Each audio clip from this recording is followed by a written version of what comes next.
Hello students, now I will explain the topic budding. Student, budding is a mode of asexual reproduction in which new individual is produced as a bud from a parent body. Student budding में एक नया individual बड के form में produce होता है और जो parent body पे ये बड बनती है. Student yeast hydra sponges reproduce by budding process. Yeast hydra sponges जो हैं बडिंग प्रोसेस के द्वारा रिप्रोडक्शन करते हैं. Student now we discuss here types of bud. Bud कितने टाइप्स की होती हैं स्टूडेंट्स? तो bud is of two types, external bud and internal bud. External buds are known as exogenous bud and internal buds are known as the endogenous bud. Student, exogenous bud are found in yeast and hydra, जबकि endogenous buds को student gemmules भी कहा जाता है.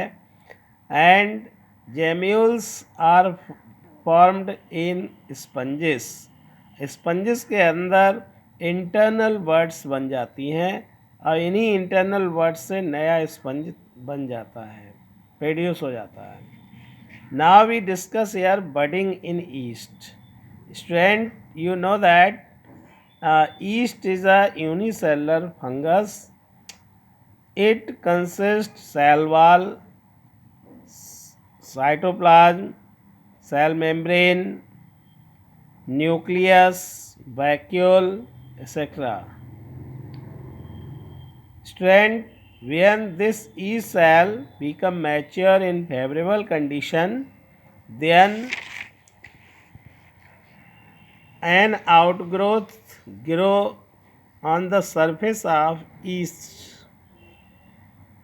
जब outgrowth बनती है तभी ये इसका जो न्यूक्लियस है वो इलोंगेट होता है और डिवाइड होता है.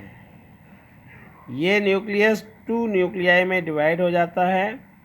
Strand, after that a bud is formed. इसके बाद एक बड बन जाती है.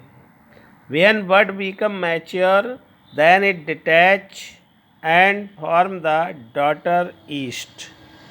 This is a parent yeast जिसकी बॉडी पे ये बड बनी थी और जो बड अलग हुई थी उसी से डॉटर ईस्ट बन जाता है. तो in this way yeast reproduce. Now student, we discuss here budding in hydra. कैसे हाइड्रा बडिंग प्रोसेस से रिप्रोड्यूस होता है? Let's discuss this. Student, hydra is a multicellular animal. It is included in phylum Coelenterata. Students, upper side of hydra, number of tentacles are present. These are the tentacles which help in locomotion and catching the food items also.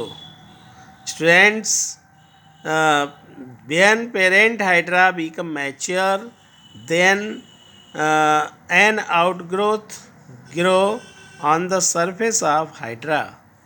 Student, after maturing this outgrowth, a bud is formed.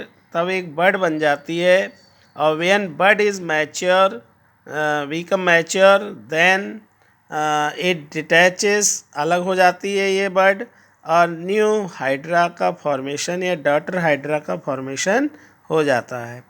तो in this way students, new hydra is reproduced या formed.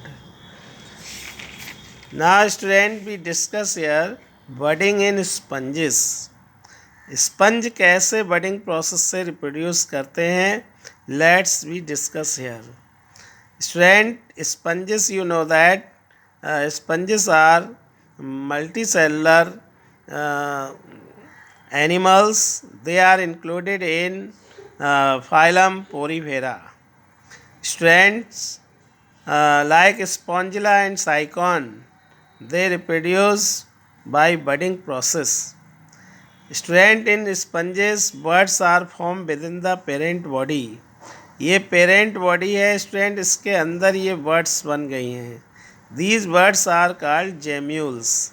इन्हीं buds को gemmules कहा जाता है और यही gemmules जब मैच्योर हो जाते हैं तभी इन्हीं से ये बॉडी से बाहर आ जाते हैं और इन्हीं से नया स्पंज बन जाता है. Students, in sponges buds are form within the parent body are called gemmules.